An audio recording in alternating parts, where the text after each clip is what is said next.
नमस्कार, आप देख रहे हैं आज तक। आपके साथ मैं हूं अंजना ओम कश्यप। अब आज तक करने जा रहा है सुशांत केस में सबसे बड़ा खुलासा। आज तक की स्पेशल इन्वेस्टिगेटिव टीम ने सुशांत केस में एक बड़ा स्टिंग ऑपरेशन किया है। जहां सुशांत के कमरे का पहला चश्मदीद आज तक पर है। 14 जून को सुशांत के कमरे का क्या हाल था, सुशांत के कमरे में क्या है उस हरे कपड़े का सच, कमरे में सुशांत की बॉडी कहां थी, आज सुशांत के कमरे का सच हम आपको सुनाएंगे। आज तक के खुफिया कैमरे पर सुशांत के कमरे की चाबी बनाने वाला कमरे का आंखों देखा हाल बता रहा है। बड़ी खबर इस वक्त की हम आपको बता रहे हैं। आज तक पर सुशांत के कमरे का वो पहला चश्मदीद, दरअसल वो शख्स जिसे बुलाया गया था चाबी बनाने के लिए, कमरे का दरवाजा तोड़ने के लिए,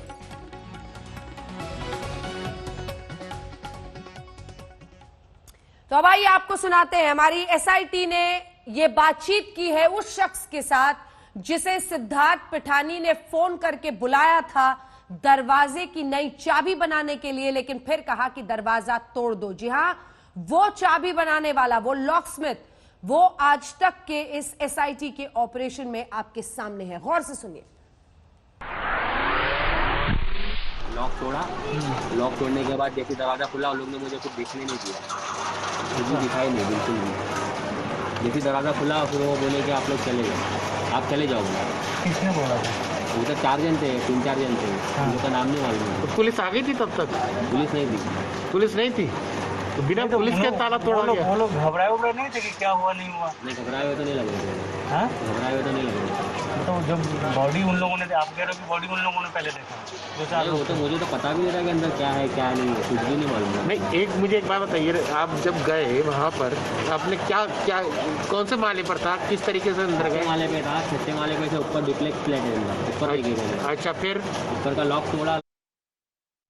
तो सुना आपने, चाबी बनाने का मोहम्मद रफी शेख आज तक के खुफिया कैमरे पर यह खुलासा कर रहा है कि जैसे ही उसने कमरे का लॉक तोड़ा, वहां मौजूद 4 लोगों ने उसे जाने को कहा। उसके बाद, इससे पहले वो बता रहा है कि घबराए हुए वो लोग नहीं सुनाई दे रहे थे, दिखाई दे रहे थे। अब आगे सुनिए कैसे चाबी बनाने वाले सुशांत के कमरे का लॉक तोड़ा उसने, सुशांत के कमरे में किस तरह का लॉक लगा हुआ था। लॉक कहाँ था? लॉक कौन सा वाला तोड़ा आपने? बेडरूम का लॉक था। बेडरूम का लॉक था। तो कौन सा था उसका की, कौन सा, ये हैंडल लॉक तोड़ा है, कौन सा तोड़ा आपने? कंप्यूटराइज की वाला था। अच्छा, कंप्राइज की वाला था। फिर कैसा तोड़ा उसको आपने? तोड़ डाला, पूरा तोड़ डाला। फिर क्या हुआ? तोड़ने के बाद जैसे दरवाजा खुला कि उन लोग बोले कि आपका सामान लो और आप जाओ, देखने नहीं दिए थे। तो ये उस वक्त पुलिस थी क्या वहाँ पर? हाँ, पुलिस को बुलाया था उन लोगों ने? नहीं, पुलिस नहीं। पुलिस नहीं थी। पुलिस नहीं थी। जैसे ही दरवाजा खोला उसके बाद मुझे देखने नहीं दिया, वहां से जाने को कह दिया। आपने सुना क्या कह रहा है वो शख्स जिसने दरवाजा खोला था। चाबी बनाने वाले मोहम्मद रफी शेख ने स्टिंग ऑपरेशन में यह खुलासा किया कि जब उसने सुशांत के कमरे का लॉक तोड़ा तो पुलिस वहां पर नहीं थी, लेकिन आगे चाबी बनाने वाला और भी बड़ी बात कह रहा है। यकीन मानिए, ये सच सुनकर आप भी हैरान रह जाएंगे। तो कोई भी कोई घबराहट उन लोग के अंदर नहीं थी, बॉडी घर में पड़ी है ऐसा कुछ? अभी लोग क्यों ऐसा, मतलब उनको दिखाई नहीं, और क्यों ऐसा लोग के चेहरे तो ऐसा नहीं लग रहा था कि घबराए हुए। अच्छा, चारों के चारों? हाँ, रिलैक्स, आराम से। हाँ। कितने बजे की बात होगी? 1:30-1:45 बजे की बात है दिन। हाँ, दिन के 1:30-1:45 बज रहे थे। घबराए हुए बिल्कुल नहीं दिख रहे थे। चाबी बनाने वाला बताता है कि सुशांत के घर पर मौजूद 4 लोगों में कोई भी सुशांत की बॉडी देखकर हैरान परेशान नहीं दिखा। मोहम्मद रफी शेख ने यह भी बताया कि 1:30-1:45 बजे उसे ताला तोड़वाने के लिए बुलाया गया। चाबी बनाने वाले ने एक और जो बड़ा खुलासा किया वो ये कि वो सुशांत के घर पर 1 बार नहीं 2 बार गया था। सुनिए। कितने पैसे दिए उन्होंने? वो उनको बोला था कि ये कंप्यूटराइज की वाला लॉक है और टफ रहता है लॉक, उसका 15 से 2000 रुपये का खर्चा आता है, 2000 रुपये। वो बोले चलेगा, पैसे का टेंशन नहीं, लेकिन जल्दी आओ अच्छा बोले, क्योंकि अंदर जो है वो थी, मतलब फोन ही नहीं उठा रहे बिल्कुल, और वो लॉक करने पे भी नहीं खोल रहे, जल्दी आना बस, इतना बोल रहे। तो यार 1-2 बार गए? हाँ, 2 बार। पहले बार में क्या देखा था? पहली बार में तो वो लॉक खोल के आया ना, उन लोग ने कॉल किए मेरे को, मैं गया यहाँ पे, लॉक तोड़ा, जो कि खोला उन लोग ने को देखा ही नहीं मेरे को, वो मेरा सामान लेके जाओ बोले, मैं सामान लेके मैं वापस आ गया। फिर 1 घंटे के बाद कॉल आया पुलिस का कि आप इधर जहाँ लॉक तोड़ के गए आप वापस आ जाओ। फिर मैं वापस गया। तो जब आप पहली बार ताला तोड़ने के लिए जब बुलाया गया तो आपको पता था कि सुशांत सिंह का? नहीं पता चला। जब सेकंड टाइम मुझे कॉल आया ना, सेकंड टाइम कॉल आने के बाद जब मैं गया उनके घर पे, तब मुझे मालूम। जब मैं दूसरी बार गया तब मुझे पता चला कि ये सुशांत सिंह राजपूत का घर है। हमारे साथ 2 बेहद खास मेहमान इस पर जुड़ रहे हैं। धनराज बंजारी जो कि पूर्व एसीपी है मुंबई के, उज्जवल निकम साहब पब्लिक प्रोसिक्यूटर हमारे साथ जुड़ रहे हैं और तमाम ऐसे मुद्दों पर उन्होंने शुरू से ही आज तक में हर चर्चा का वो हिस्सा रहे हैं। आइए सबसे पहले आपको लिए चलते हैं हमारे साथ जो एसीपी साहब हैं उनके पास, और आपसे बंजारी साहब हम ये पूछना चाहेंगे, आज तक ने एक्सक्लूसिव ये ऑपरेशन किया है स्टिंग का, जिसमें वो शख्स जिसने जाके दरवाजा तोड़ा वो बता रहा है, वो कह रहा है कि बिल्कुल घबराए हुए नहीं थे, उसे अंदर देखने नहीं दिया, वहां से उसको निकाल दिया, चाबी खुलवाई, बनवाया, दरवाजा तोड़वाया, उसके बाद से उसको वहां से बाहर छोड़ दिया। ये क्या समझ में आता है, ये क्या हो रहा था? ऐसा है, चाबी वाला जो कह रहा है उसकी बात से कितनी सर्कमस्टांसेस तुक खाती है, कितनी सर्कमस्टांसेस उससे जुड़ पाती है, ये एक तफ्तीश का विषय है। और इसमें जो पूरी तहकीकात जब होगी तब चाबी वाले के कहने में कितना सच है वो पूरी तरह से सामने आ जाएगा। यहाँ पे मामला है कि अगर चाबी वाला 2-3 जगह में बात कर रहा है, क्योंकि आज मैंने 3 चैनलों पे 3 अलग अलग वर्जन चाबी वाले के देखे, जिसके अंदर चाबी वाले ने एक बार एक बात कही, दूसरी बार दूसरी बात कही। अब पुलिस के एक्सपीरियंस तुमको बता दूं कि एक विटनेस को अगर दोबारा एग्जामिन किया जाए तो थोड़ा बहुत आगे पीछे हो ही जाता है। सवाल ये पैदा होता है कि जो चाबी वाला कह रहा है उसके साथ में कितनी माहौली चीजें, कितनी सर्कमस्टांशियल चीजें मेल खाती है, इसके ऊपर चाबी वाले के जबान का जो वैल्यूएशन है वो लीगली कोर्ट में किया जाएगा। ठीक है उज्जवल निकम साहब, हमने इसलिए पहला सवाल उनसे किया था कि पुलिस वाला कैसे देखता है वो जरा देखें, लेकिन अब इसकी बारीकी में जरा पहुंचकर आपसे समझना चाहेंगे जो वो ये कह रहा है इसका अर्थ क्या है, क्योंकि विकास सिंह भी ये सवाल उठा रहे हैं, वकील परिवार के। वो ये कह रहे हैं कि चाबी वाले को भी यहाँ इन्होंने बुलाया और उसके बाद से उसको मतलब दरवाजे के बाहर से उसको छोड़ने के लिए भी बाहर लोग गए, घबराया हुआ कोई नहीं था, कोई जल्दबाजी नहीं थी। इस पर क्या कहेंगे आप?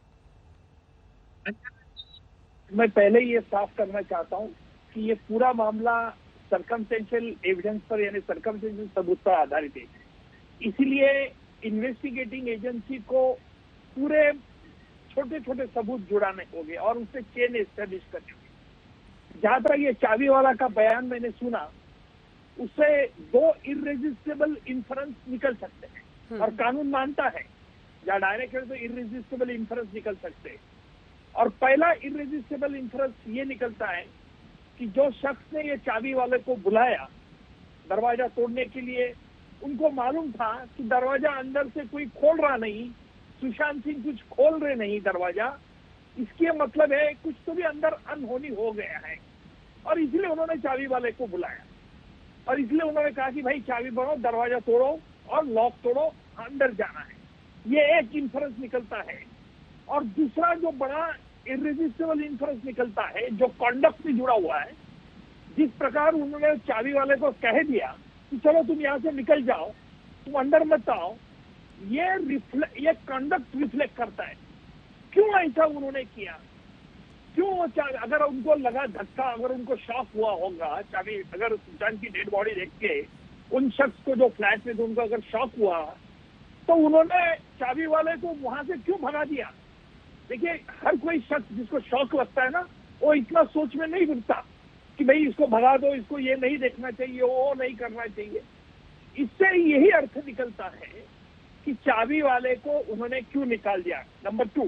नंबर 3, अभी ये इन्वेस्टिगेटिंग एजेंसी को ढूंढना होगा कि जिस शख्स ने उनको कहा कि आप यहाँ से निकल जाओ, जल्दी से निकल जाओ, अच्छा देखिए जो शख्स ने उनको कहा, उन्होंने चाबी वाले को इसलिए बुलाया था उनको कुछ तो भी मालूम था कि अंदर कुछ तो भी गड़बड़ है, क्योंकि सुशांत सिंह दरवाजा नहीं खोल रहे और इसलिए उसको चाबी वाले को भगा देना, ये बात अभी इन्वेस्टिगेटिंग एजेंसी को पूछना होगी और चाबी वाले से उस शख्स की आइडेंटिफिकेशन परखना, उनको पहचानना होगा, और ताकि फिर उसके बाद इन्वेस्टिगेटिंग एजेंसी को जिस शख्स ने इसको कहा कि भागो ये ऐसे जल्दी जाओ, उसके लिए उनको रीजन पूछना पड़ेगा, आपने ऐसा क्यों कहा। अगर आपको डर था कि अंदर कुछ तो भी गड़बड़ है, इसलिए तो अपने चाबी वाले को बुलाया, ठीक है, आप इसको भागने क्यों दिया। बिल्कुल, जल्दबाजी क्यों नहीं थी कि पहले दरवाजा खुलते ही आप अंदर देखेंगे ना एसीपी साहब। बिल्कुल, जो सबसे बड़ी बात उज्जवल निकम साहब कह रहे हैं, और इसीलिए शायद वो इस लेवल के वकील हैं, लॉयर हैं, वो उस आदमी के दिमाग में घुसे। आपने क्यों बुलाया चाबी वाले को? क्योंकि अंदर वाला दरवाजा खोल नहीं रहा है, आप बेचैन थे, आपने चाबी वाले को बुलाया कि दरवाजा तोड़ो। आपका पहला इंपल्स तो यही होगा ना, चाबी खुलते आप दरवाजा खोल के देखेंगे कि कहाँ है, पर ऐसा नहीं किया, पहले उसको भगाने में लग गए। इसका क्या मतलब है? नहीं, इसका तो मतलब वही निकल सकता है कि उनके दिल में कोई ऐसी जज्बे वाली बात रही होगी जिसके तहत वो कुछ छुपाना चाहते होंगे।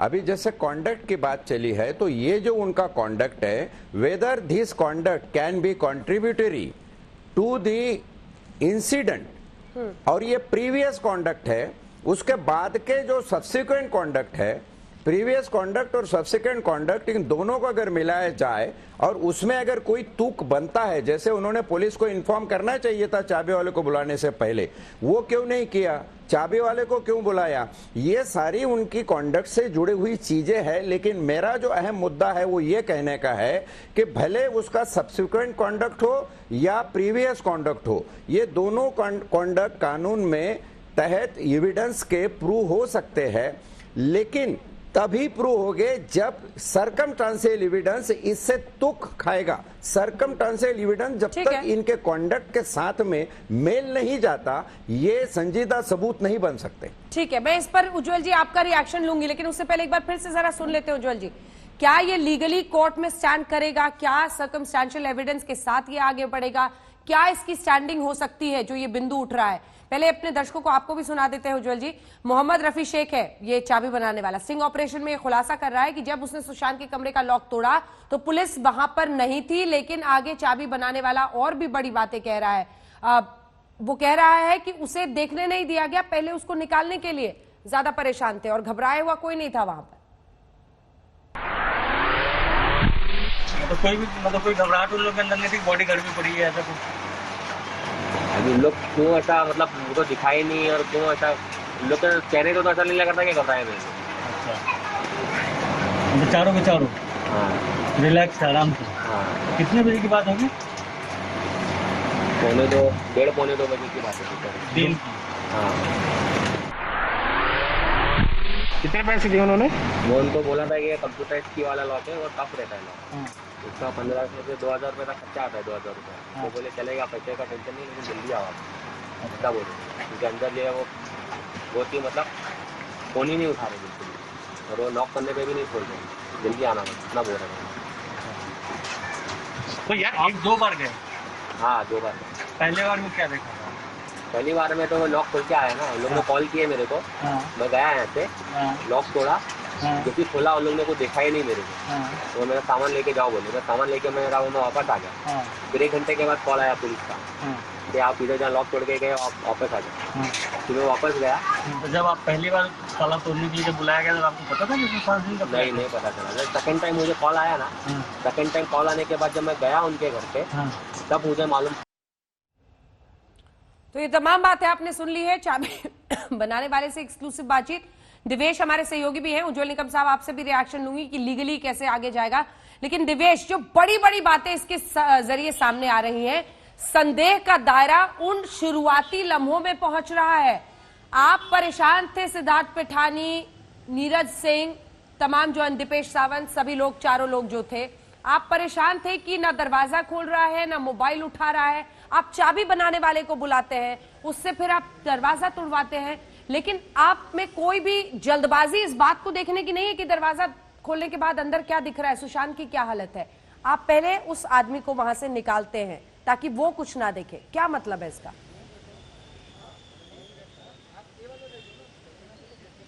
जी ज़रूर, इससे संदेह तो उठता ही है कि वो क्या वजह थी कि ये जो मोहम्मद रफ़ी शेख हैं जिन्होंने उस लॉक को तोड़ा, जो चाबी बनाते हैं उनको बुलाया गया और उन्होंने स्पेशल इन्वेस्टिगेशन टीम जो आज तक की है उनसे बात करते हुए ये तक कहा है कि कोई भी वरिड नहीं लग रहा था, किसी तरीके की शिकन नहीं थी लोगों में, वो लोग काफ़ी काम और कंपोस्ट थे। और उसके बाद उन्हें लॉक तोड़ने दिया गया, उसके बाद उन्हें अंदर नहीं देखने दिया गया। उन्हें पहले उन्होंने कहा कि आप अपना सामान लीजिए और यहाँ से चले जाइए, पैसे की पेमेंट की गई।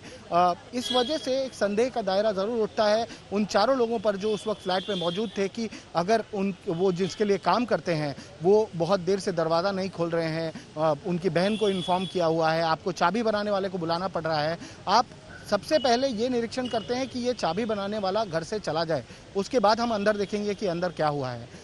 इसी वजह से कुछ संदेह उठता ही है इस बात पर, और यही सीबीआई पूछताछ में भी पूछेगी जब इन चारों लोगों का स्टेटमेंट लिया जाएगा। आज नीरज सिंह की स्टेटमेंट हो चुकी है, नीरज से भी ये सवाल ज़रूर पूछा गया होगा कि 14 जून को सवेरे दोपहर के वक्त क्या हुआ था, कैसे हुआ था, चाबी वाले को आपने कब बुलाया, किसने बुलाया, पेमेंट किसने की, क्या बातचीत हुई थी चाबी वाले से, अंदर पहले किसने जाकर देखा था, सुशांत को पंखे से लटका हुआ किसने देखा था, फिर आपका क्या रिएक्शन था, किस वजह से क्या क्या बातें हुई। नीरज सिंह, आपको बता दें कि वो आखिरी व्यक्ति थे जिनसे सुशांत सिंह राजपूत ने बात की थी जब वो जिंदा थे। तो नीरज सिंह का स्टेटमेंट इसीलिए सीबीआई ने रिकॉर्ड किया है। इसी तहत अन्य जो 3 लोग हैं, केशव बचनेर, दीपेश सावंत और सिद्धार्थ पिठानी, इन तीनों को भी ग्रिल किया जाएगा, इन तीनों को इंटरोगेट किया जाएगा, उनसे सवाल जवाब किए जाएंगे और उनसे पूछा जाएगा कि 14 जून की सुबह क्या हुआ था, वो क्या वजह थी जिस वजह से सुशांत ने अगर आत्महत्या की है तो ये कदम क्यों उठाया। क्योंकि नीरज अपने स्टेटमेंट में, उन्होंने आज तक से बातचीत में ये कहा है कि वो सवेरे बिल्कुल नॉर्मल थे, खुश भी थे, उन्होंने स्माइल किया, जूस मांगा, जूस पिए और उसके बाद अपने रूम में चले गए। ठीक है, अब तो सीबीआई तमाम ये जो 4 किरदार है दिवेश, सुशांत ने ये कदम उठाया, सबसे महत्वपूर्ण उनसे बातचीत करेगी, लेकिन चाबी वाले तक आज तक सबसे पहले पहुंचा है और उसकी हम पूरी बातचीत आपको सुना रहे हैं। हमारे साथ ममता काले भी जुड़ रही है, लेकिन उज्जवल निगम साहब जल्दी से एक और आपसे रिएक्शन। देखिए, यहां से कई सारा संदेह तो कम से कम हम सब सुनेंगे तो हम सबके मन में आया, जैसे हमने सुना कि ये क्या तरीका था, दरवाजा खोलकर देख नहीं रहे हैं कि अंदर सुशांत की क्या हालत है, पहले उसको वहां से निकाल रहे हैं ताकि ये कुछ ना देखे। लेकिन ये लीगली कैसे स्टैंड करेगा सर? क्या सीबीआई से पूछताछ करनी? अंजना जी, ये बहुत स्ट्रॉन्ग सर्कमस्टेंसेस है और जो इस तरीके से दिखा रही है, कुछ शख्स ये पूरी वारदात को छिपाने की कोशिश कर रहे हैं। यही लॉजिकल डिडक्शन अर्थ निकलता है। जहां तक मैंने बहुत मामले चलाए सर्कमस्टेंशियल एविडेंस पर, जिस प्रकार अगर कोई शख्स अपने कॉन्डक्ट का एक्सप्लेनेशन नहीं देता तो उस वक्त जो फ्लैट में 4 शख्स थे उनको ये बताना होगा। और दूसरी बात अंजना, कि आज जो चाबी वाले का बयान जो आज मैंने सुना, तो उन लोगों ने ये चाबी वाले को फिर वापस बुलाया, यानी कुछ तो भी उसमें टाइम तो गया होगा। और उस टाइम के अंदर वो 4 शख्स ने पुलिस को क्यों नहीं बुलाया? देखिए, ये बड़ी इंपॉर्टेंट चीज है। इसका मतलब है क्या जो अंदर हुआ था उसको सेटिंग करने के लिए उन्होंने वक्त लिया था? चाबी वाले को दूसरे वक्त टाइम में क्यों बुलाया और उस दरमियान उन्होंने पुलिस को क्यों नहीं बुलाया? ये सीबीआई को पूछना पड़ेगा। नंबर 2, अभी ये चाबी वाले से भी जो 4 अंदर शख्स थे, कौन से शख्स ने ये चाबी वाले को बुलाया, कौन से शख्स ने उसे जाने से अंदर रोका, कौन से शख्स ने फिर उसको मालूमात हुआ पुलिस को क्यों नहीं बुलाया, इसकी भी आइडेंटिफिकेशन परेड लेना होगा, ताकि ये बहुत बहुत कॉन्क्रीट और पॉजिटिव एविडेंस बन सकता है कानून के भाषा में। Chain of the circumstances. और उसी स्टिंग पर जो हम लगातार बातचीत दिखा रहे हैं उसको भी अगर आप दिखाते रहे, हमारे दर्शक पढ़ के समझ पाएंगे क्या हो रहा था। ममता काले, हम दिखा रहे हैं उस चाबी वाले तक आज तक पहुंचा है सबसे पहले, और हम दिखा रहे हैं कि कैसे वो खुद ही बता रहा है कि उसको फोन करके बुलाया गया, कि दरवाजा नहीं खोल रहे और अंदर जो आदमी है वो फोन नहीं उठा रहा। बताया नहीं था उसको कि सुशांत सिंह राजपूत का घर है, उसको बुलाया, वो वहां पहुंचता है, उससे दरवाजा तोड़ने को कहते हैं, उसने वो ताला वहां पर तोड़ दिया, उसके बाद जी। दरवाजा जल्दी से खोल के अंदर नहीं देखते हैं कि क्या हो रहा है, पहले उसको वहां से हटाते हैं ताकि वो कुछ ना देखे। इसको लेकर तमाम सवाल खड़े हो रहे हैं, बहुत बड़ा संदेह पैदा करता है। जी अंजना जी, सबसे पहले मैं आपको और आज तक को बहुत बहुत बधाई देना चाहती हूँ। ये बहुत बड़ी कड़ी है और ये व्यक्ति जो इतने समय से मिसिंग था, कोई इस तक नहीं पहुंच रहा था, आप और आज तक इस तक पहुंचा और आपने ये स्टिंग ऑपरेशन किया। ये बहुत ही महत्वपूर्ण कड़ी है इस पूरे केस के लिए। तो इसके लिए आप लोगों को बधाई कि आपने एक मिसिंग जो लिंक था इतने समय से 67-68 डेज से, फाइनली आप उसको जनता के सामने लेकर के आए। क्योंकि ये बात मुझे बहुत खटकी थी एज अ रिस्पॉन्सिबल पर्सन। मुझे दो चीजें, सुशांत की जब डेथ हुई और उसके बाद जब चीजें आ रही थी, मुझे दो चीजें बड़ी खराब लगी थी अंजना जी। एक ये कि उसका कोई सुसाइड नोट नहीं है, जो बच्चा हर चीज अपनी डायरी में लिखता है उसका सुसाइड नोट नहीं। और दूसरा जो बहुत खटकता था वो ये कि जब आपका कोई अपना किसी परेशानी में होता है और बाकी लोग वो कह रहे हैं, सिद्धार्थ पैठानी वगैरह, कि हम नॉक कर रहे थे छोटे छोटे इंटरवल्स में और वो दरवाजा नहीं खोल रहा था। और अंकित आचार्य ने भी बोली है ये बात कि वो कभी ऐसा करते नहीं है भैया, दरवाजा बंद करके कभी सोते नहीं थे। तो इन लोगों ने इस पैंडेमिक के समय पे आपका इंस्टेंट रिएक्शन होता है दरवाजा तोड़ना।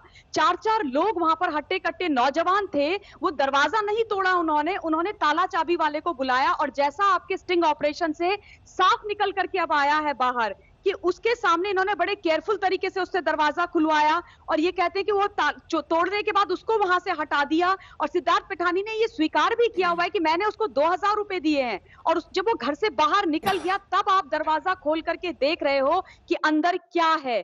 तो सारी शक की जो सुइयां है वो तो ऑब्वियसली घूमेंगी, इसमें कोई बात ही नहीं है। आप खुद सोचिए, दरवाजा जब टूटता है तो जब दरवाजा टूटेगा वो नॉब वाला दरवाजा होएगा, जो व्यक्ति तोड़ रहा है वो फोर्स लगाता है, फोर्स लगेगी तो दरवाजा अंदर खुलेगा और सबसे पहला व्यक्ति लटके हुए इंसान को, चाहे वो कोई भी हो, वो होगा देखने वाला, वो ताला चाबी वाला। वो कुछ नहीं देखता है, उसको अंदर जाने की इजाजत नहीं मिलती है। आपने ये सारी चीजें दिखाई, तो मतलब ये कैसी क्या रहस्य है, ये कौन सी सच्चाई है जिसको ये लोग छुपा रहे हैं, ये कौन सी कहानी है जो ये लोग गढ़ रहे हैं। मतलब आप सोचिए, ताला चाबी वाला कुछ देख नहीं पाता है, आप उसको पैसे दे करके भेज देते हो, पैंडेमिक में आपको ये व्यक्ति मिल भी जाता है। तो अब जो है ये व्यक्ति बहुत जरूरी हो गए हैं, उन चारों लोगों की शिनाख्त करने वाले। और जहां तक इन लोगों की बात है, डेफिनेटली इनसे बहुत स्ट्रिक्टली पूछा जाना चाहिए अंजना जी। और उनकी सिस्टर जो थी 10 मिनट की दूरी पे थी, ये मैं पहले भी बोली थी आपके चैनल पे परसों कि 10 मिनट की दूरी पे थी। हर चीज के लिए तो ये उनको इन्फॉर्म कर रहे थे, लेकिन इन्होंने जब बॉडी देखी तो क्यों उनका वेट नहीं किया। और सिद्धार्थ पैठानी जिन्होंने हर चीज की फोटोग्राफ्स खींची और डाली भी है, उन्होंने लटकी हुई बॉडी की फोटो नहीं खींची। वो फोटोज कहीं है ही नहीं, उसका कोई एविडेंस है ही नहीं। ऐसा हो कैसे सकता है? बिल्कुल ये नहीं हो सकता अंजना जी। उज्जवल जी एक बार फिर से दिखा देते हैं, आप इस पे जरूर रिएक्ट कीजिएगा। ये बहुत सारे ऐसे सवाल थे जो शुरू में पूछने में भी लग रहा था, क्योंकि इसको इस तरह से एक शुरू में एकदम ओपन एंड शट के सुसाइड का प्रोजेक्ट कर दिया गया था, लेकिन धीरे धीरे करके ये बहुत सारी बातें आ रही हैं। एक बार जरा सुना देते हैं जो तीसरा और चौथा हिस्सा है स्टिंग का, जिसमें कई सारी बातें चौंकाने वाली ये बता रहा है चाबी बनाने वाला। सुनिए।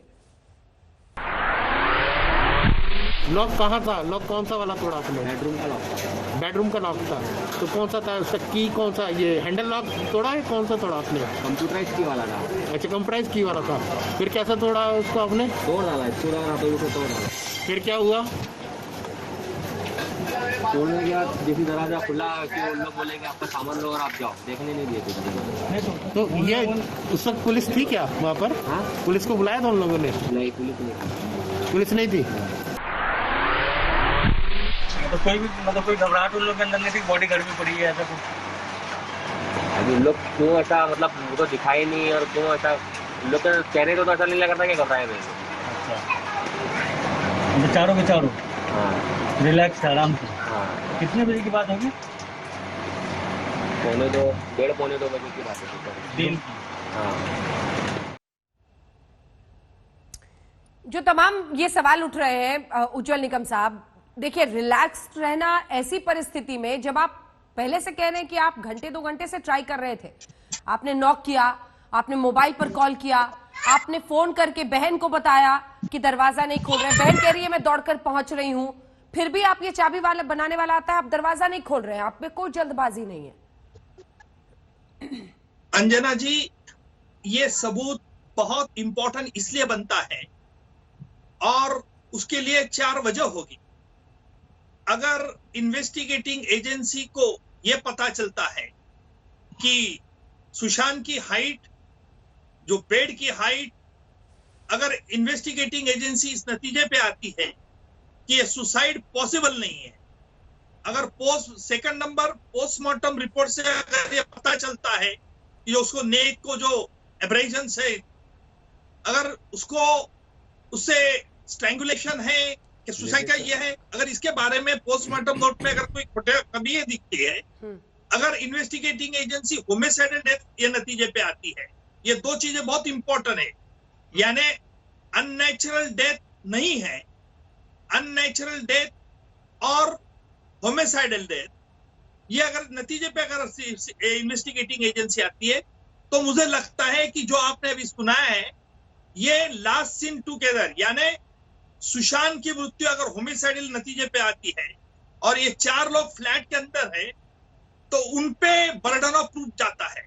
हमेशा प्रोसिक्यूशन को बताना पड़ता है कि इन्होंने मर्डर किया है, इन्होंने ये किया है, लेकिन अगर ये होमिसाइडल डेथ एस्टेब्लिश होता है मेडिकल एविडेंस से, तो 4 लोगों पे ये जिम्मेदारी आती है कि भाई बताओ कि सुशांत सिंह कैसे मरा, उसकी मृत्यु कैसे हुई। अगर वो नहीं बताते हैं तो ये 4 जो फ्लैट में अंदर थे, जिन्होंने चाबी वाले को बुलाया है, उनके लिए उन्होंने मर्डर किया या अगर होमिसाइडल डेथ है तो ऐसा भी कानून मानता है। देखिए, लास्ट सीन टुगेदर थ्योरी का ये ऑपरेशन आ जाता है, पहले 2 फैक्ट एस्टेब्लिश होना होगा कि होमिसाइडल डेथ है, सुशांत आत्महत्या नहीं कर सकता। अगर इनमें इन्वेस्टिगेटिंग एजेंसी आती है तो मुझे लगता है कि चाबी वाले का सबूत, एविडेंस, स्टेटमेंट इस 4 शख्स के लिए बहुत खतरनाक हो सकता है, 4 लोगों के लिए ये बहुत खतरनाक हो सकता है। ये उन्होंने दरवाजा खोलकर उसको दिखाया नहीं, ये भी जानकारी आई कि बाकायदा उसको मतलब नीचे भेजा गया, उसको पैसे भी दिए गए। ये सब बड़ा अटपटा लग रहा है उज्जवल निकम साहब, बड़े मतलब आप एक एक तय को देखिए तो जो शुरू में बहुत ज्यादा शक जाहिर किया जा रहा था वो लग रहा है कि सब सच, मतलब इस तरह की बातें आ रही है। अंजना जी बिल्कुल सही है, ये कभी कभी रिफ्लेक्शन ऑफ गिल्टी माइंड भी हो सकता है। देखिए, जिस प्रकार उनका कॉन्डक्ट है, जो शख्स ने उनको अंदर नहीं घुसने दिया, तुरंत बुला लिया, फिर वापस दोबारा बुलाना, बीच में पुलिस को नहीं बुलाना, उनकी सिस्टर को नहीं बुलाना, ये सारे सस्पिशियस सर्कमस्टेंसेस है। That speaks about the conduct of the 4 person. पहली बात तो कॉन्डक्ट, फिर क्या है कि they are trying to hide something और they have committed the crime, ये सेकंड भी इन्फरेंस निकल सकता है। तो बर्डन ऑफ प्रूफ उन पे जाता है, उनको बताना पड़ेगा क्या होगा। बिल्कुल, नहीं तो कानून मानता है अगर तुमने नहीं हो उसका डिस्चार्ज बर्डन किया तो तुम ही गुनहगार है, ऐसा कानून मानता है। एसीपी साहब, जिसे हमें लास्ट सीन टुगेदर थ्योरी कहते हैं। एसीपी साहब, निकम साहब को सुना आपने? सुन रहा हूं अंजना जी, कहिए। हाँ। नहीं, निकम साहब तो कह रहे हैं कि ये बाय लॉ जिस तरह की जो लास्ट गैदर्ड वहां पर एविडेंस है या सिचुएशन है वो महत्वपूर्ण साबित हो सकता है पूरे केस में। लास्ट सीन ये एक उनका साइकोलॉजिकल एनालिसिस बताएगा कि whether they were loaded with sense of guilt और नॉट। लेकिन जो स्टिंग ऑपरेशन आज आपके चैनल ने किया है, विद ड्यू रिस्पेक्ट टू जज, जो मेरी मालूमात है वो मैं यहाँ पे शेयर करना चाहता हूँ आपके चैनल के माध्यम से आज आपके सामने, वो ये है कि जिसने फोन किया चाबी वाले को, चाबी वाले ने पूछा कि ये लॉक की वाला ऑपरेटर है या कंप्यूटराइज लॉक है। वो बोला ये हमको इतना समझ में नहीं आता है। तो चाबी वाले ने कहा कि आप उसका फोटो निकालकर मोबाइल पे मेरे भेजे, और वो फोटो मोबाइल पे निकली है और उसके ऊपर भेजी गई है। मैं जो शुरू से कह रहा हूं कि circumstantial evidence will play a key role in this case to establish the responsibility of guilt and crime. वो सर्कमस्टेंशियल एविडेंस और कुछ नहीं, यही इलेक्ट्रॉनिक एविडेंस है। जो फोटो भेजी, किसने किसके फोन से फोटो भेजी, कैसे फोटो निकाली, और ये जो बात है जो बार बार रहकर आ रही है सामने कि क्यों उसको अंदर झांकने नहीं दिया गया। तो ये जो कॉन्डक्ट है, ये कॉन्डक्ट एक हुई, अगर उस कॉन्डक्ट के साथ दूसरी कॉन्डक्ट जुड़ती है, सब्सिक्वेंट और प्रीवियस कॉन्डक्ट तुक खाते हैं आपस में, तो संजीदा एविडेंस कोर्ट में बनता है। और निकम साहब जो कह रहे हैं वो यही बात है कि unless and until you join a chain of evidence, it can be a perfect proof in the court of law. ठीक है सर। विकास सिंह जी हमारे साथ इस वक्त, केके सिंह साहब के वकील, सीधा सुशांत के पिता के वकील जुड़ रहे हैं। विकास सिंह जी, बड़ा स्टिंग ऑपरेशन आज तक का, मुझे लगता है अब तक का सबसे बड़ा खुलासा इस पूरे मामले में आज तक उस चाबी वाले तक पहुंचा है, और वो बता रहा है कि कैसे, और इसका जिक्र आप लगातार कर रहे थे लेकिन अब कैमरे पर उसकी पूरी बात है। वो बता रहा है कि उसे फोन करके बुलाया गया, वो जाता है, दरवाजा खोलता है, लेकिन देखने उसे नहीं दिया जाता है। कोई घबराहट नहीं थी या जल्दबाजी नहीं थी वहां पर लोगों में कि जल्दी से देखें कि अगर इतने देर से वो अंदर हैं, हम दरवाजा तोड़वा रहे हैं, तो अंदर सुशांत की क्या हालत है? देखिए अंजना जी, देखने नहीं देना तो चलो एक वो बात है, वो मैं तब भी मान सकता हूं, लेकिन उसको गेट तक जाकर के बाहर निकाल करके तब दरवाजा खोला। आप मान लीजिए, आप कहते हैं चलो भाई इसका तुम उधर मुंह हुआ, हम दरवाजा खोलते, कम से कम अर्जेंसी तो होनी चाहिए थी ना दरवाजा खोलने की। दरवाजा खोल के, अच्छा अगर अर्जेंसी नहीं थी, मैंने मान लिया चलो अर्जेंसी नहीं थी, आपने कहा कि चलो देखेंगे शायद सो ही रहा होगा सुशांत सिंह राजपूत, तो हम जाकर के छोड़ के आएंगे। तो जब उसके बाद जब लटका देखा और जब देखा कि उसकी ऑलरेडी उसकी जान जा चुकी है, तो ना तो फोटो खींचा, ना इंतजार किया, जो कि बहन 10 मिनट बार बार ये बात कर रहा था पिठानी से बहन से, तो बहन 10 मिनट दूर ही थी, रास्ते में चल चुकी थी 1 घंटे पहले, 10 मिनट दूर ही सिर्फ वहां से थी, तो उसका वेट कर लेता, आने के बाद उतारता नीचे, सो दैट की बहन भी देखती कि हाँ भाई की मौत किस तरह से हुई है। उसके आने के पहले बॉडी को लिटा दिया पलंग पे, और जिस तरह से काटा भी है, बड़ा अनप्रोफेशनल तरीके से काटा, और जितना वजन था सुशांत सिंह का, पिठानी के बस का नहीं था अकेले उसको उतारना, तो 2-3 लोग लगे होंगे। अगर एक्चुअली लटका होगा तो मेरे से डाउट है, अब मेरे को तो लगता है लटका भी था कि नहीं था, लेकिन अगर लटका भी था तो उसको इतना उतारना आसान नहीं था, क्योंकि आप ऐसे ही काट के बॉडी को गिरने तो नहीं दे सकते ना, किसी भी इतने एक एम्प्लॉय और या एक उसका स्टाफ होने के हैसियत से या दोस्त की हैसियत से। तो आप उतारेंगे तो कम से कम साथ साथ कोई पकड़ा भी रहेगा, तो कोई काटेगा तो 2 आदमी पकड़ेंगे, 3-4 लोग कम से कम लगेंगे इसको इस तरह से उतारने में, बॉडी को, लटके हुए बॉडी को। तो इसलिए इसमें इतने सारे सवाल हैं अंजना जी, और आपका ये जो खुलासा है, इससे तो बिल्कुल साबित हो रहा है कि ये जो हमने अबेटमेंट टू सुसाइड लगाया था, इस गलतफहमी में कि पिठानी जो है उसका दोस्त है और शायद हम लोग को गुमराह करा, तो उस समय लग रहा था कि हमारे साथ है, तो हमने सोचा कि शायद ये झूठ नहीं बोल रहा होगा। लेकिन जिस तरह से पिठानी ने पलटा मारा है और रिया को ईमेल दिया है, जो कि रिया ने यूज किया है सुप्रीम कोर्ट में, उसके बाद तो कोई डाउट ही नहीं रह गया कि इसमें कुछ जरूर छल है, इसमें बहुत बड़ा छल है।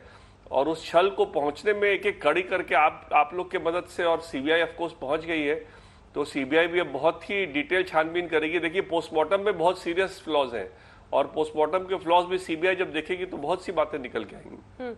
ये सबसे बड़ा जो सवाल उठता है वो यही है, जिस पर उज्जवल निकम साहब ने आपके पहले बहुत विस्तार से बताया, वो यही है जो आपने भी समझाया। देखिए अर्जेंसी होनी चाहिए थी कि कम से कम अगर 4 लोग भी हैं तो 2 लोग उसको लेकर आगे जाते, 2 लोग तो दरवाजा खोल के जल्दी से देखते कि उसकी क्या हालत है, लेकिन वो वेट किया। निकम साहब हाथ उठा रहे, फिर आ रही हूँ विकास जी। निकम साहब।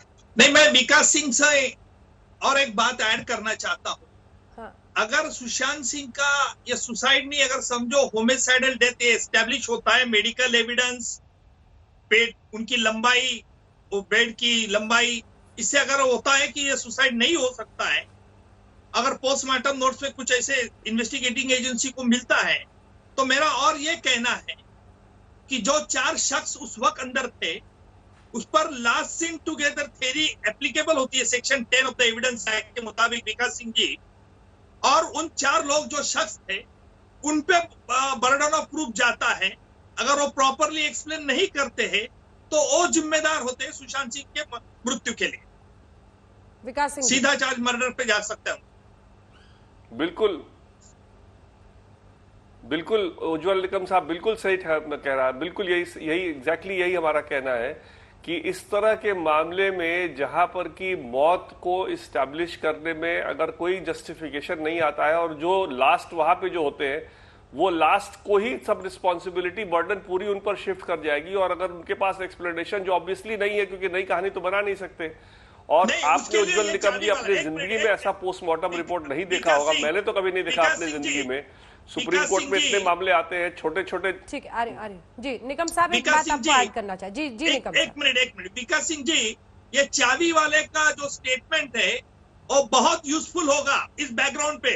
अगर ये होमिसाइडल डेथ पहले एस्टेब्लिश होता है मेडिकल एविडेंस के, फिर चाबी वाले का evidence direct attacking on the conduct of the 4 person who were inside the flat, और लास्ट इन टू की थ्योरी एप्लीकेबल हो जाती है। अगर उन्होंने प्रॉपरली नहीं एक्सप्लेन किया चाबी वाले का स्टेटमेंट के बारे में, तो शायद उन पे ही चार्ज आता है। विकास सिंह जी। और उज्जवल निकम जी, जो मैं बात अभी कर रहा था, आपने सही फरमाया कि पोस्टमार्टम रिपोर्ट, अंजना जी, हम लोग सुप्रीम कोर्ट में रोज देखते हैं पोस्टमार्टम रिपोर्ट, छोटे छोटे अस्पतालों में पोस्टमार्टम रिपोर्ट बन के आता है। इतना कैजुअल और इतना इनकम्प्लीट पोस्टमार्टम रिपोर्ट मैंने अपने जिंदगी में कभी नहीं देखा। तो इतने बड़े हॉस्पिटल में, जो कि पूरे फिल्म इंडस्ट्री का एरिया और साउथ मुंबई का काफी बड़ा एरिया को वो पोस्टमार्टम के लिए नॉमिनेटेड हॉस्पिटल है, उस नॉमिनेटेड हॉस्पिटल में अगर आप पोस्टमार्टम रिपोर्ट बन रहा है जिसमें कि ये नहीं बताया जा रहा है कि पेट में क्या था, डेथ किस समय हुआ, अगर एफिक्सिएशन से हुआ तो हैंगिंग के लिए वो नेक का जो एलोंगेशन होना चाहिए उसके बारे में कोई जिक्र नहीं है, बॉडी के कोई इंजरी के बारे में जिक्र नहीं है। अगर वो सर्वेंट्स का जो कहना है कि जूस पिया था मॉर्निंग में और नारियल पानी पिया था, तो अगर तुरंत डेथ हो गया तो फिर तो वो सारा स्टमक में होना चाहिए था अनडाइजेस्टेड, तो उसके बारे में कोई जिक्र नहीं है। तो इसलिए इतने सारे सवालिया निशान है। लगता है जिस तरह से मॉर्चुरी में रिया को जाने दिया गया और जिस तरह से इन्होंने कैजुअल तरीके से पोस्टमार्टम रिपोर्ट बनाया है, इन सब से बहुत क्लियर साबित हो रहा है कि कहीं ना कहीं इसमें बहुत ज्यादा गड़बड़ है।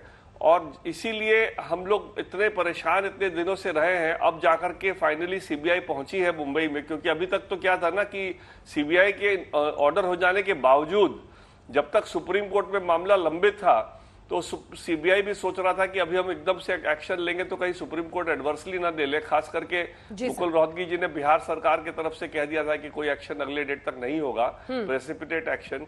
तो इसलिए सीबीआई वेट कर रहा था कि सुप्रीम कोर्ट का ऑर्डर होगा तभी मुंबई पुलिस भी असिस्टेंस सही तरह से करेगा। तो इसलिए अब जाकर के पहली बार अब हम लोग को अब होप लग रहा है परिवार को कि अब जाकर के इस मामले के सच्चाई तक हम लोग पहुंच पाएंगे और जो दोषी हैं उनको सजा मिल पाएगी। और ये अगर ज्यादा चांस, जिस तरह से अब निकलते जा रहा है, बात खुलते जा रहा है, ज्यादा चांस ये मर्डर की तरफ ही जा रहा है और सुसाइड का तो ये मामला बिल्कुल है ही नहीं। क्योंकि जो गले पे जो निशान भी है अंजना जी, वो निशान भी उस तरह के कपड़े का नहीं है जिस तरह के कपड़े को उन्होंने दिखाया है। कोई कुर्ते को यूज करके दिखाया है कि वो कुर्ता जो है उसको मोड़ करके उससे बनाया गया। वैसा कपड़ा कभी भी निशान ऐसा नहीं छोड़ेगा, वो पूरे गले पर आएगा।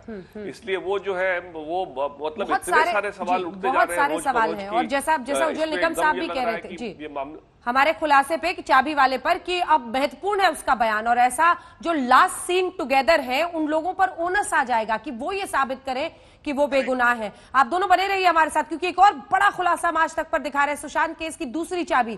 जी हां, सुशांत के कुक नीरज सिंह से सीबीआई ने 3 घंटे पूछताछ की। हम आपको दिखा रहे हैं नीरज सिंह से पूछताछ की एक्सक्लूसिव खबर। ये पूछताछ मुंबई में नीरज सिंह से बिहार पुलिस ने की थी। उस पूछताछ का स्टिंग ऑपरेशन किया था आज तक की टीम ने। तो सबसे पहले नीरज सिंह से जानते हैं कि आखिर 14 जून को सुशांत के साथ क्या हुआ था, क्या वो बता रहा है, सुनिए। 8 सवा 8 बजे का टाइम, तो टाइम में नहीं देखा था मैंने। उसके समय देखता हूँ कितना टाइम हो रहा है, उसके बाद तो उसका देखिए साहब उठे हुए थे, मतलब उठे हुए थे। सर आए मेरे को बाहर, बोला मेरे को पानी दो, ठंडा पानी।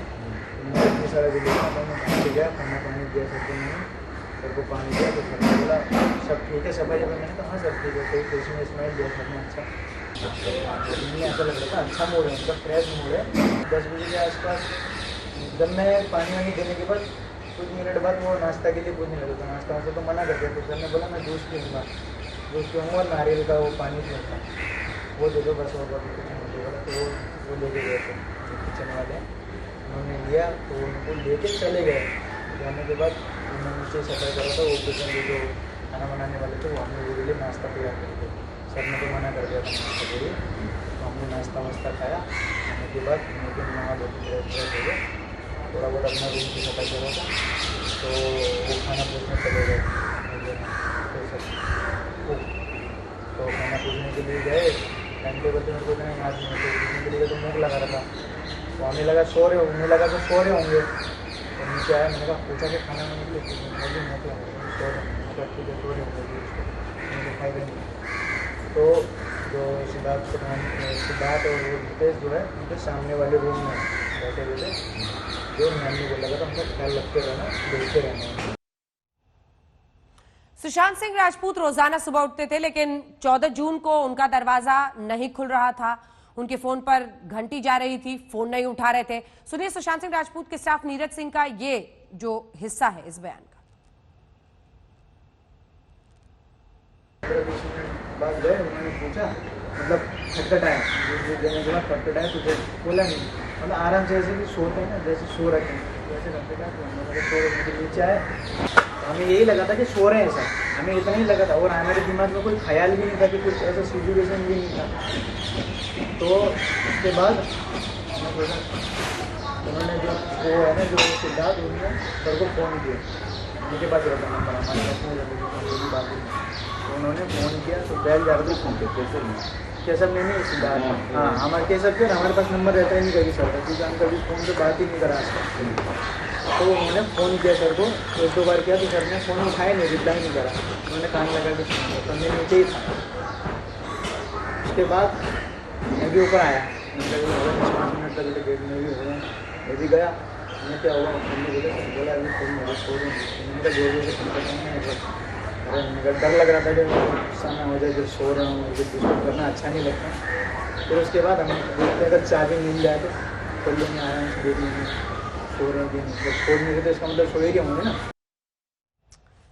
यही तो सवाल है, आप लगातार फोन कर रहे थे, आप दरवाजा खटखटा रहे थे, दरवाजा नहीं खुल रहा था, तो तोड़ा क्यों नहीं गया? क्यों चाबी वाले को बुलाया गया? किसने बुलाया चाबी वाले को? सुनिए चश्मदीद नीरज सिंह बता रहा है। चाबी में ढूंढा कम से कम 10-15 मिनट तक सब रूम में ढूंढा, क्योंकि उस कमरे की, सर के कमरे की, बाकी कमरे की कभी चाबी की हमें जरूरत ही नहीं पड़ी और कभी हमें उससे पहले हमने कभी ढूंढा ही नहीं। सिर्फ 3-4 चाबी थी जो मेन गेट की थी, वो चाबी थी, और वो बाकी ड्रो की चाबी थी, वो गेट की चाबी नहीं थी, किसी गेट की चाबी नहीं है, क्योंकि वो काफ़ी टाइम से ही नहीं है, ज़रूरत भी नहीं पड़ी थी हमें। उस दिन हमने ढूंढा, नहीं मिला, तो ऐसे करते करते आधा घंटा हो गया। 2 घंटे बाद फिर उन्होंने जो सिद्धार्थ बताया, उन्होंने उसकी सिस्टर को फ़ोन किया, सिस्टर को फ़ोन किया कि सर गेट नहीं खोलने बोल के, तो उन्होंने बोला कि गेट खुलवाओ, कैसे नहीं खोल के बोल के, मैं आ रही बोल के, तो वो आए। फिर उसके बाद जो सिद्धार्थ ने फिर ताला चाबी वाले को बोला, ताला चाबी वाले से बात करा, बोला भाई अर्जेंट है, खोलना है बस, गेट खोलना है। तो उसको अर्जेंट में बुलाया बराबर, तो उसने ताला चाबी वाले ने थोड़ा सा होता है रस्सी से का, तो वो डाला, उसने बोला अगर चाबी बनवाओगे तो 1 घंटा लगेगा, आप तोड़वाओगे तो 5 मिनट लगेगा। मैंने कहा तोड़ दो, देख लेंगे जैसे भी रहेगा, एकदम कुछ पता ही नहीं, तो उसने 5 मिनट में तब तोड़ दिया जाए। सुशांत सिंह राजपूत के कमरे का ताला उसके बाद टूट चुका था, ताला तोड़ने वाला चला गया था, इसके बाद दरवाजा खुला, फिर क्या हुआ सुनिए। पहले दिपे से भी हो गया था, वो देख के तो ऐसे बाहर आ गया उससे बोलते, फिर हम लोग देखे तो काम भी अलग हो रहा था, देखा ही नहीं उसको, तो हमारा होता हुआ कुछ काम ही नहीं कर रहा, दिमाग बिल्कुल लटके हुए, बिल्कुल दिमाग काम नहीं कर रहा, ये हो गया कुछ समझ में नहीं आ रहा था। दिन में बैठ के 5-10 मिनट पागल हो, कपड़ा था जो साइड इंडिया का कपड़ा था, कुर्ता था उनका, हाँ कुर्ते से लटके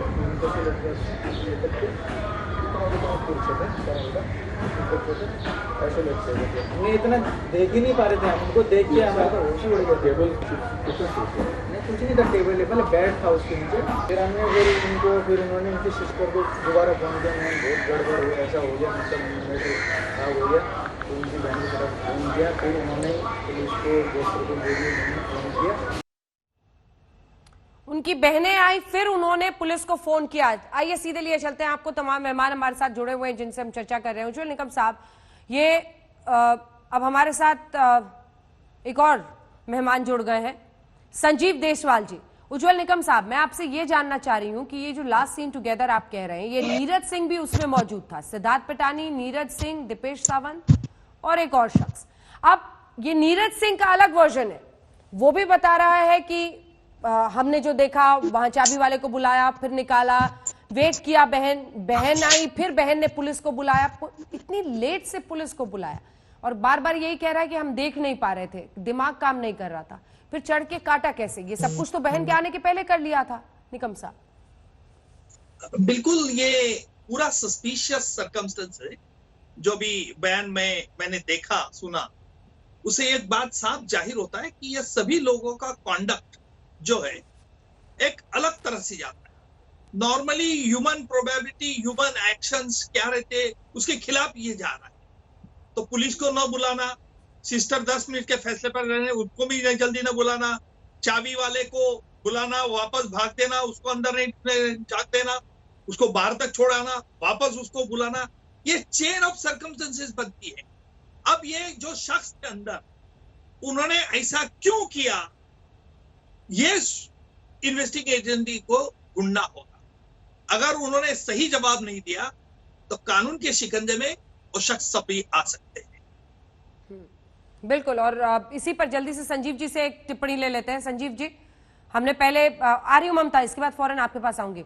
संजीव जी, हमने पहले दिखाया वो चाबी वाले का, वो जो बता रहा है कि दरवाजा खोला नहीं मेरे सामने, मतलब कोई जल्दबाजी थी ही नहीं कि जल्दी से दरवाजा खोल के देखे कि सुशांत किस हालत में, क्यों नहीं दरवाजा खोल रहे थे, वो उसको बाहर ले जाने में ज्यादा कॉन्सेंट्रेट कर रहे थे। और ये नीरज सिंह, एक और जो इन 4 लोगों में शामिल शख्स है, उसकी भी हमने पूरी बातचीत सुनाई। क्या समझ में आ रहा है आपको? देखिए, एज ए प्राइवेट डिटेक्टिव मैं इस पूरे केस को देखता हूं तो इसमें कोई दो राय नहीं कि सुशांत की मौत के बाद जब वहां पे पुलिस पहुंचती है तो अनप्रोफेशनलिज्म के तहत ही ये काम होता है, बिल्कुल गैर पेशेवर के तरीके से। क्योंकि आप जैसे ही वहां पहुंचते हैं, आपको जो वहां पे लोग मौजूद होते हैं, चाहे उनके सर्वेंट्स हों, चाहे उनके कहते हैं दोस्त वगैरह हों, वो ये कहते हैं कि शायद सुशांत ने सुसाइड कर लिया। पुलिस इस बात को मान भी लेती है, ये ना समझते हुए कि उस कमरे में कोई कुर्सी नहीं है, कोई टेबल नहीं है और मौत हुई है लटकने से। मौत लटकने से हुई है, टेबल कुर्सी नहीं है, और आप इसको दूसरे एंगल से नहीं देखते, दूसरा पहलू नहीं देखते सिक्के का, हमें बड़ी हैरानगी होती है। और ऐसे टाइम में आप लॉकडाउन के टाइम आप चाबी वाले को ढूंढ रहे हैं, चाबी वाले को बुला रहे हैं, ये सब अनप्रोफेशनलिज्म लग रहा था हमें पुलिस का, और उसकी वजह से ही आज सीबीआई के पास ये केस है। मैं आपको ग्राफिक के द्वारा ही समझाने की कोशिश करता हूं कि सुशांत के कमरे के अंदर जो बेडरूम था उनका, उसके अंदर क्या रहा होगा, कैसे कहते हैं सुशांत ने अगर सुसाइड किया होगा तो कैसे किया होगा, क्या ये सुसाइड हो सकता है या फिर ये हत्या है। मैं आपको कोशिश करता हूं एक डमी बेडरूम से, ये सुशांत का डमी बेडरूम है। इस डमी बेडरूम के अंदर टेबल नहीं है, कुर्सी नहीं है, सिर्फ यहां पर एक बेड है और एक फैन है जो कि बेड से थोड़ा सा साइड में है।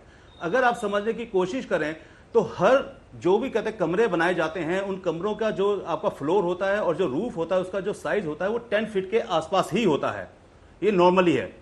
अब उस कमरे के अंदर आप देखते हैं तो 2 फीट का एक बेड है जो सुशांत का बेड है, जिसे हम डमी बेडरूम बोल रहे हैं, और उसके अंदर एक फैन लटका हुआ है जिस फैन की हाइट 2 फीट 1 इंच है और वो इस बेड से थोड़ा सा साइड में है। सुशांत की अपनी हाइट 5 फीट 10 इंच है। अगर आप समझने की कोशिश करें, ये जो बेड है, बेड का जो फ्रेम होता है, जो वुडन फ्रेम हो सकता है या कहते हैं आयरन फ्रेम हो सकता है, इस फ्रेम से अगर हम फैन की हाइट को देखें तो 5 फीट 11 इंच के आसपास बनती है। फैन थोड़ा सा बेड से साइड में है, ना कि सेंटर में। इसकी वजह से जो ये स्लोप बन गया, स्लोप बनने की वजह से जो ये हाइट है 6 फीट 2 इंच हो गई फैन की बेड से। अब समझने की बात यह है कि सुशांत की अपनी हाइट 5 फीट 10 इंच है। अगर वो हाथ रेस करते हैं बेड के फ्रेम के ऊपर खड़े होके पंखे के ऊपर नॉट बांधने के लिए, तो उस कंडीशन में उनकी अपनी हाइट और 8 इंच जो उन्होंने अपने हाथ को रेज किया, अगर इन दोनों को हम समझें तो ये हाइट कोई 6 फीट 4 इंच के आसपास बनती है, जबकि जो स्लोप था वो 6 फीट 2 इंच बना था। तो 6 फीट 4 इंच बनने की वजह से जो मार्जिन मिला वो सिर्फ और सिर्फ 2 इंच मार्जिन मिला। अब बात समझने की है कि 2 इंच के मार्जिन में क्या कोई आदमी पंखे के ऊपर नॉट बांध सकता है, वो भी स्लोप कहते हैं वे में? यस, सुशांत बहुत फिट थे, कोई दो राय नहीं है। हमने जितनी उनकी वीडियोस देखी उस वीडियो के अकॉर्डिंग वो आम आदमी से काफी ज्यादा फिट थे। ऐसी फिटनेस के बावजूद क्या वो नॉट बांध सकते हैं? हमें ऐसा लगता है कि नॉट तो बांधी जा सकती है, संभावना है सुसाइड की, लेकिन इसके बाद कई क्वेश्चन, कई सवाल ऐसे खड़े होते हैं जिनके जवाब मिलने बहुत जरूरी हैं। जैसे कि आप जब दरवाजा खोलते हैं उसके अंदर क्या आपने फिंगरप्रिंट लिए, यानी कि पुलिस ने फिंगरप्रिंट लिए? अगर फिंगरप्रिंट नहीं लिए तो क्यों नहीं लिए? क्यों उनकी स्टेटमेंट पे आपने ये मान लिया कि ये सुसाइड है, ये हत्या हो ही नहीं सकती? सिक्के का दूसरा पहलू ही नहीं देखा आपने। जबकि जब भी कोई इन्वेस्टिगेशन एजेंसी काम करती है तो वो खाली आपके स्टेटमेंट के ऊपर काम नहीं कर रही है, स्टेटमेंट के साथ उस सर्कमस्टेंसेस को समझने की कोशिश कर रही है कि एक सेलिब्रिटी की मौत हुई है, उस मौत में हैंग हुआ है, लटकने के बाद मौत हुई है, कमरे में टेबल नहीं है, कुर्सी नहीं है, और ऐसे टाइम में लॉकडाउन के टाइम चाबी वाले को ढूंढा गया है। आपको हैरानगी होगी कि मैं इन्वेस्टिगेशन में उस एरिया में गया था, उस एरिया के अगर आप सर्कमस्टेंसेस में देखेंगे तो आई थिंक कि 2 से 3 किलोमीटर के रेडियस के अंदर कोई मार्केट नहीं है, चाबी वाले ज्यादातर फुटपाथ पे बैठते हैं, कोई शॉपकीपर्स दुकानें नहीं होती उनकी। ऐसे टाइम में आपने चाबी वाले को ढूंढा और ढूंढ भी लिया, और अंदर जाके उस बॉडी को कभी किसी ने लटकते हुए भी नहीं देखा। फोन पे बुलाया तो क्या किसी को ये पता था कि चाबी वाले को बुलाना पड़ेगा? 2 लाइन में जल्दी एक रिएक्शन आप हाथ उठा रही थी। ठीक है सर, ममता जी जल्दी से। अंजना जी देखिए, जो संजीव जी ने बोला, विकास जी ने बोला, सबने बिल्कुल सही बात बोली है। मुझे आश्चर्य इस बात का होता है, मेरा प्रश्न जो है वहीं पर जाकर के खड़ा हो जाता है जहां से मैंने शुरुआत की थी हमने इस लड़ाई की, कि आपने खोज लिया ताला चाबी वाले को, लेकिन मुंबई पुलिस नहीं खोज पाई। और कितनी शॉडी, कितना अनप्रोफेशनल काम इन लोगों ने किया है कि ये लोग अभी तक ना इस तह पर पहुंच ही नहीं पाए कि ताला क्यों तोड़ा गया, किसने बुलाया, किस तरीके से हैंगिंग हुई। तो प्रश्न चिन्ह एक्चुअली जो लगते हैं ना, वो मुंबई पुलिस पर भी लगते हैं। और मैं सीबीआई से निवेदन करूंगी कि उनको भी प्रश्न किया जाए, क्योंकि अगर ये सारी चीजें पहले से जो आप लोग खोज करके दिखा रहे हैं, ये दिखा दी जाती तो आज ये स्थिति नहीं आती। अंजना जी।